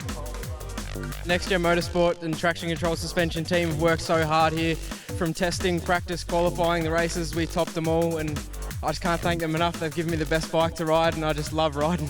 I think we should have extended our championship lead a fair bit today, so now I'm going to go home and train my butt off and get ready for Darwin. I just tried to stay with Sam and ended up being able to pass him. It was a tough race as well. Heard Mark behind me the whole entire race, but I was just trying to maintain good grip for the race and do my best. Got 3rd, so I'm happy with that. Next Gen Motorsports' Ted Collins has now increased his championship lead to 26 points over Mason Coote, who sits in 2nd, Mark Kyoto in 3rd, Tom Taparis in 4th, and Queenslander Jordan Carlson rounds out the top 5. That wraps up the Supersport action here at Winton, but coming up after this short break, the final exciting encounter of the Yamaha Motor Insurance Superbike class.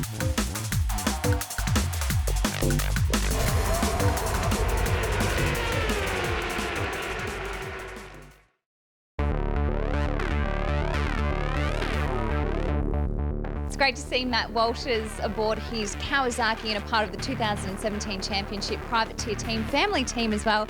And Matt, tell us a bit about your journey so far. Yeah, it's been a pretty good journey so far. This year hasn't been too good for us, but we're still learning as we go. We're haven't got the world's biggest budget to play with, but it's definitely helped us a lot with Swan Insurance and all our sponsors. So we've been doing it for a while now, and we're slowly coming to grips with it, but it's heading in the right direction.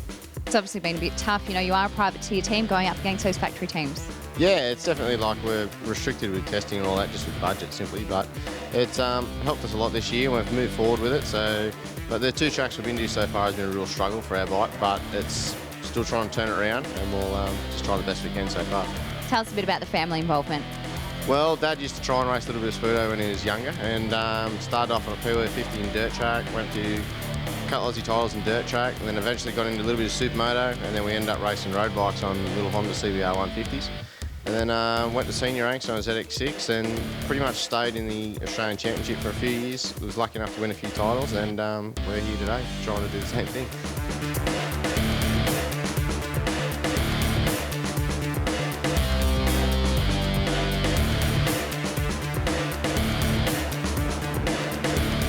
Well, they're on their final sighting and warm-up lap before we get underway for the 2nd and final of our Yamaha Motor Finance Superbike races for today. This 3rd round of the 2017 Championship. It's about halfway in the Championship, 7 rounds this year, Steve. So it's all important who's going to carry the momentum, not only into the next round in Darwin, but also through the second half of the season. And Wayne Maxwell has got the jump at the moment with pole position and a race win. Wayne Maxwell, Troy Herfoss and Josh Waters will start from that front row of the grid. Falzon, Halliday and Starring on the 2nd row. Phyllis, Hook and Bugden on the 3rd row of the grid. And watch for Josh Hook in the latter half of the race. He said that the Dunlop Shod Panigale is very strong in the last 5 laps. Then it's Callum Spriggs, Kyle Buckley, Corey Turner, who had that excellent top 10 finish, Michael Blair, and all the way back through this massive field. Matty Barton, that crash earlier on today, has got some different fairings on, but he is back out there, and Hamish McMurray rounds out the field. Let's get down to the grid, and Emma Francesco. Thanks very much, Phil. Now, crew, we chatted on the podium and you were not happy with third position, so I know you'll be pushing very hard to get that first place. Yeah, you know, I just got to ride, smart. I can't go out and blow my tyre out the first part of the race. If you look at the results, the tyres are definitely playing a big role in this weekend. So, you know, I can't go out too hot and burn my tyres. I've got to try to stay with these guys. We are running a bit of a different rear option, harder option. So hopefully we can run with the front guys like we did in the first one and bring it home strong. A lot of people talking about the tyres and conserving tyres, but we are still seeing some very fast lap times. No, we are. You know, the guys at Dunlop have been with me all weekend, and you know, we've gone, I don't know, through how many tyres that are homologated on the list, and you know, I think we've tried them all, but you know, we found one that works. It is a lot harder than what we usually run, but you know, with the track being resurfaced and all these patchy lines, I think these tyres are going to work for us. Good luck, crew. Luke? Number 77, the privateer, Adam Senior. Adam, what a great race for race 1. Finished 15th. How do you rate it? Yeah, look, I'm pretty happy. You know, it's a tough field, and yeah, like we didn't have probably the perfect race I could have had, but come away with 15th. I'm happy with it. It's good result. So, do you shift your focus for race 2? What's the goal in this one? Focus is always do the best I can. You know, just try and tag onto the group in front of us and get dragged along, and hope we can get another good result. Well, we look forward to watching you weave your way through the grid, mate. Good luck. Cheers, mate. Thank you. Walters, you didn't have the greatest luck in race number 1. How's the bike looking? Oh, I haven't had the greatest luck all weekend, to be honest. But yeah, caught up in turn 1 incident, which wasn't the best of things. Bike's repaired, and we'll just see what the race brings. It's going to be tough. We haven't got any knowledge of what's going to happen in the race because we didn't finish the first one. So we'll just try from the start and see where we end up. At least you got all your support with you this weekend, because you do bring your family out with you at every round. I love seeing that. Yeah, it's very much a family-run team, and everyone was kind of a bit bummed at the first start of it, but it's going to be all right, and we'll just try our best, and we'll just see how far we can get up. Good luck as we get ready for Superbikes. This is race number 2 here at Winton Raceway. It's over to the boys in the booth. Yeah, thanks very much, Emma. Good to see a smile on Matt Walters' face after, I have to say, a very, very difficult weekend for the Kawasaki Connection team. Red flag is out. Has left the front of the grid. The red lights are on. Revs rise, we're away. Good start from Wayne Maxwell, Herfoss as well. Josh Waters hasn't got the best of starts. Crew Halliday and Daniel Falzon have got another cracking start, both of them, and they'll pile into turn 1. But it is Brian Starring from the second row of the grid up into second position as they go through the flip-flop for the first time. It's a Crank Protein Honda 1-2. Yeah, what a great start for the Crank Protein Honda team. Starring got a ripper of a start there, just nipped underneath Wayne Maxwell into that turn 1 there, and got a brilliant start. He just needs to see if he can hang on now. I'm sure he's one of the guys that has made a lot of changes, because race 1 didn't go to plan for him. But I'll tell you what, having number 67 in second spot at the moment might do number 1 Troy Herfoss a lot of favours. Yeah, well, he's probably holding up the charge of Wayne Maxwell. The other good news is, for all those riders that don't like, or their tyres don't like having that heat cycle, that we've got all the way through the first important part of this lap without any red flag causing stoppages as the field make their way out of Shark Corner now. And Troy Herfoss, he's got the ears pinned back, but how long will he pin those ears back for until he starts to try and conserve the tyre and start lapping at a very consistent pace? Well, he needs to see if he can get a gap. If he can get a gap, he'll do that. I mean, he's already got, well, I was going to say a second, but it only looks like half a second now. So if he can get 1 or 2 seconds gap, then he'll try and maintain that gap. That's what he'll do. For 1 or 2 laps, I'm sure he's going to go for it and just see what happens. Because one thing that we know that Troy Herfoss can do, and that is a quick lap straight up. Well, Herfoss leads as they come across the line to complete lap number 1 at 25.7 from a standing start. Brian Starring in second, then it's Maxwell Halliday. Halliday off to a much better start than what he was in race number 1, sitting in 4th position. Then it's Falzon. Josh Waters has gone back to 6th place. Hook has just gone past Waters as well. Hook is on a roll at the moment. He is really on a mission. Yeah, the battle of the Joshes, and he's now got his eyes set on Daniel Falzon on that Caterpillar.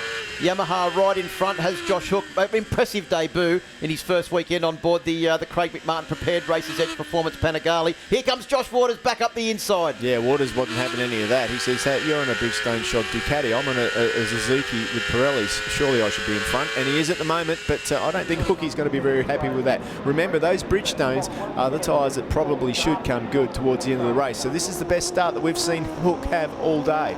Well, right behind Josh Hook is Al Phillips on board the Apex Civil Construction Arnold's Fruit Market Yamaha R1 as well. And great to see Al Phillips back in the championship. Let's hope that he can do the remainder of the season with that Apex Civil Construction team. You'll have to have a word to his boss, see if he can get some time off work. Just so happens, his boss is also the team owner. Yeah, I guess you wouldn't want to crash that bike, would you? That'd really annoy your boss. Now, you might get the DCM, the Don't Come Monday. It's still the 2 Crank Protein Hondas that lead as they come around now to complete lap 4. Falzon is still trying there in Yamaha Motorcycle Insurance Corner, and I tell you what, Josh Waters is caught right up to the back of those 2 guys, and he's gone past Falzon. The pace of that Suzuki as he came out onto the Yamaha Motor Finance straight and just simply blasted past the Caterpillar Yamaha. Well, the Caterpillar might have a fair bit of grunt, but Josh Waters, he's got a lot of top-end mumbo on board that Phil Tate prepared Suzuki. Well, no surprise there. Well, the bike's new. Maybe they found 6th gear. Well, it's interesting, all of the riders that started from the front row of the grid, Steve, have all won Australian Championships on board PTR Suzukis. Wayne Maxwell won, Troy Herfoss won, Josh Waters too. Look at Maxwell up the inside, he's through. That's a typical Wayne Maxwell manoeuvre, isn't it? You can see the confidence in the front end. He just pulled the bike onto the inside. Oh, Starring comes straight back at him in a scene reminiscent of race number 1 when it was Herfoss and Maxwell that battled through the same corners with the same sort of manoeuvres. Yeah, well, Brian's used to close racing. Obviously, he's raced in MotoGP and many other classes in Europe for quite a while now. First year back. It's good to have all the internationals back. Josh Hook, another one. Josh Waters. Many guys that have competed overseas have finally come back into our championship. And boy, are they happy to be here. And the good thing is that they're not overshadowing all of the other riders, so it gives you a fair indication of the quality of racing here in Australia. Look at this move from Maxwell and Starring. How close are they racing? It's deja vu for Wayne Maxwell, just that it's a different rider on board the Crank Protein Honda to what he was battling with in race number 1. Absolutely. It's a good indication of the different strengths and weaknesses of the riders in bikes, because obviously that's a spot that Wayne is really, really good, and he's going to have another crack at that next time round. Josh Waters has gone backwards now, and he's back just trying to hold off Josh Hook again. It's almost like it's been replayed back to a couple of laps ago. Well, you know, these guys, they wind up. And the other thing we need to remember, and they've all said it, is that they're all trying to conserve the tyre. So at certain times in this race, they're thinking, conserve the tyre, conserve the tyre. So somebody goes past and they think, boom, here we go, next time round. Got it this time. But what he's got to do is he's got to block that inside line off, and, oh, he can't do it. Are we watching the lap before again, Steve? Because it's pretty much the same, isn't it? The only difference between that pass and what he did to Herfoss was he gave Herfoss a little bit of a touch, which put Herfoss off, and it just gave him enough to get through. So that might be the next lap round. Let's see. Well, we know the Honda punches well out of corners, and Wayne Maxwell is very good on the brakes. What can happen down into the Yamaha Motor Insurance corner? It is still Starring, holding off the hard-charging Yamaha of Wayne Maxwell. Yeah, I'll tell you what, if Maxwell's good on the brakes, Starring's incredible, because he did outbrake him there fair and square. But look at the drive now that Maxwell's got onto the start-finish straight, as he heads up, but not in a good position to do it there either. Brian's very good on the brakes. And Troy Herfoss at the moment, well, he said he'd made a change for the tyre. He's still holding down the fastest lap of the race. In fact, he did that again on the last lap with a 1:20.927. Half race distance coming up very, very soon. And Herfoss is really pushing on. Top speed of 235 kilometres an hour.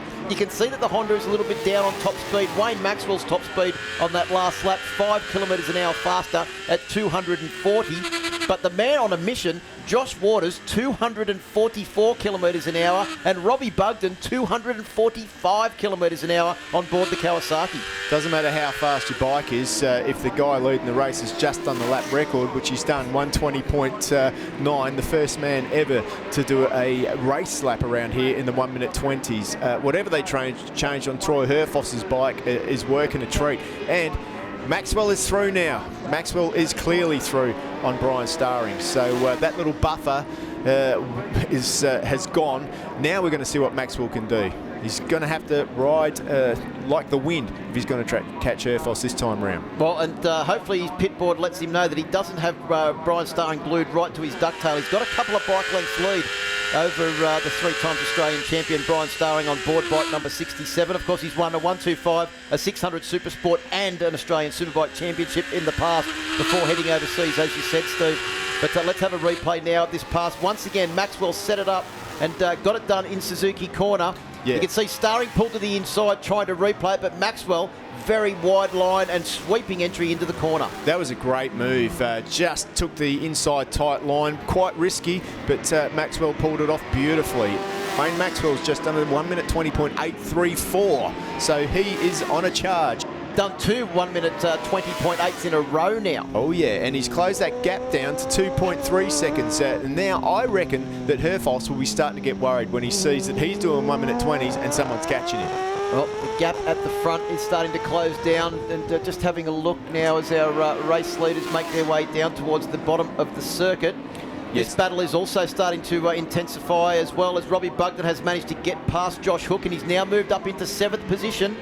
Got his eyes set on Josh Waters in front of him, and just ahead of Josh Waters is this battle here. And the longer that these two battle with each other, the closer that Josh Waters and hopefully Robbie Bugden might be able to close in on them as well. There's the message going out for Is that Crew Halliday's team? Yeah, I think so. Crew's got a lot to worry about because Daniel Falzon's having a much better race this time round. He's hanging right in there. I think a lot of the Pirelli runners have changed the rubber that they've been using, and it seems to be working quite well compared to race 1 earlier today.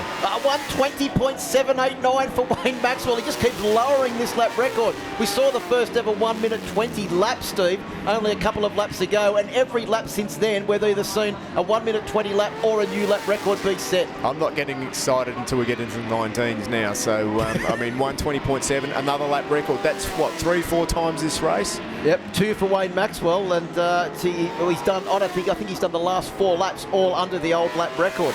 So Maxwell is down to 1.1 seconds now, the gap to Troy Herfoss. That gap is less. Oh, it's 0.4 of a second at intermediate 3. Oh, that is incredible.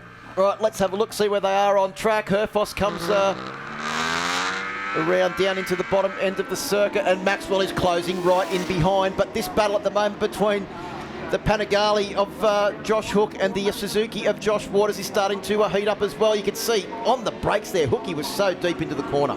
Yeah, he's really, really good on the brakes, is Hookie, and that's his international experience shining through. And is that Crew Halliday and Daniel Falzon closing in very quickly on Brian Starring as well? Yeah, the gap back to Starring. So here is Maxwell now all over the back of Herfoss. In fact, he's up the inside. Maxwell has taken the race lead on the 11th lap of the 16-lap journey. He didn't even know what was happening there. He had to look over to see if anybody else was coming. I mean, 1:20.6 for Maxwell. Okay, I'm excited. That's, I think, the 5th lap record that we've seen broken in this race. And Maxwell is on fire at the moment. His pace is unbelievable, and he is showing no signs of having any tyre troubles in the latter half of this race. Herfoss is now doing, everybody else in the race is doing 22s and 21s, and Maxwell 20.6. Well, could this be his first pole position and round win since Sydney Motorsport Park last year, and his first round win since Western Australia last year as well? Maxwell is on a massive charge at the moment. Here we go, up the inside. The way he inside. closed in this gap on Troy Herfoss was unbelievable. Look at the drive out of the corner. You just don't pass there, not at Winton, but he did it. I mean, look at the way he's throwing that bike, and he's just really thrown it in, turned it on a dime. And the distance between Motul Corner and Pirelli Corner, Steve, is not that big. To get the amount of drive and that advantage that he did was unbelievable. But Herfoss hasn't given up. No. Look at that, the red mist visor well and truly engaged for Troy Herfoss at the moment, as he's got his sights set right on the back of Wayne Maxwell's machine. They've had some great battles here in the past, these two. In fact, they nearly came to fisticuffs 1 year after a battle here at Winton. And even though they're good friends, they did have some terse words with each other. Well, they banked fairings once already today as well, didn't they, in race 1, just about this part of the circuit as well. But look at Maxwell, he is just on a mission at the moment. Herfoss, he's going to be riding around there at the moment. This could be the last time that they ride this model bike. Big spin there on the rear. Look at the rear degradation on the back of Herfoss's tyre too. Yeah, you can see it. You can see the right-hand side is really starting to wear away for Troy Herfoss. The gap, though, at the moment is about half a second as they came through that part of the circuit. This is a really good battle, too, with Brian Starrings going backwards as well. Halliday and Falzon have both got the better of them. So Halliday at the moment is holding down that final podium position. Just having a look, Robbie Bugden is up into 6th position, but he's got about 2.3 seconds to try and get up into this battle for the podium. Yeah, I don't think it's going to be easy for Robbie to have a fairy tale podium this time round. He's really going to have to pull something out of the bag, and that time through, Robbie did a 21.6. You know what? Starring's doing 23, so he could make another spot or two. 21s for Wayne Maxwell, Troy Herfoss and Crew Halliday. Our top 3 are all still circulating around in the 21s. Maxwell at 21.1, Herfoss at 21.7, Halliday at 21.5. So Halliday, I don't think he can pull back any more distance. He's got to try and hold off the charge from behind, though, with Falzon, who was only just into the 22s. You can look at Falzon now as well. You can just see through the fast left-hand Suzuki corner there. His bike was moving around a lot as well, so he's obviously suffering some sort of degradation. Bugden now right on the back of Starring, and good corner speed there from him too on the Kawasaki, on the BC Performance Kawasaki, looking for a way through. Oh, Bugden, how far did he have the bike land over then? You can see sparks coming from the undercarriage of Bugden's number 24 machine. He's deep on the brakes. Great drive out of Shark Corner and down into High-Tech Batteries. Gets the job done. But look at the Honda man. He's got good drive out of that corner and into Yamaha Motorcycle Insurance. He says, well, you know what? My front tyre still works good, so I'm going through. But he's run wide and Bugden's come back underneath him. And that just might be it for Starring. I reckon that Bugden now might make a bit of a break. That is the classic Winton manoeuvre though, isn't it? Deep on the brakes and then come back on the inside through YMI corner and Yamaha corner. So Bugden now up into 5th position on board that BC Performance Kawasaki. It is still Wayne Maxwell that leads from Troy Herfoss and Crew Halliday. Falzon still holding down 4th position. I think that's a pretty safe 4th position now, as they'll be on the 15th of 16 laps. Yeah, and coming into some lap traffic now, just getting up the inside of Matty Barton. Yeah, a bit of a moment there between those two guys. Matty Barton making sure that he gets out of the way. So Herfoss gets through. Herfoss is through. Herfoss is pretty safe. He's got a safe second. He's pretty much... I don't think he's got much of a chance to catch Maxwell now. So he just needs to probably just calm down. We've seen him before make a mistake at Wakefield Park when he was leading the race and he lost a win because he had a contact with a back marker. So let's hope that he doesn't do that again. Rear wheel still in the air from Wayne Maxwell. Has somebody told him he's leading this race yet? And he's got a 1.8 second lead over Troy Herfoss. In fact, as they come round, they will get the last lap board at the completion of this lap. There it is, last lap board head out by Graham Checker-Stewart.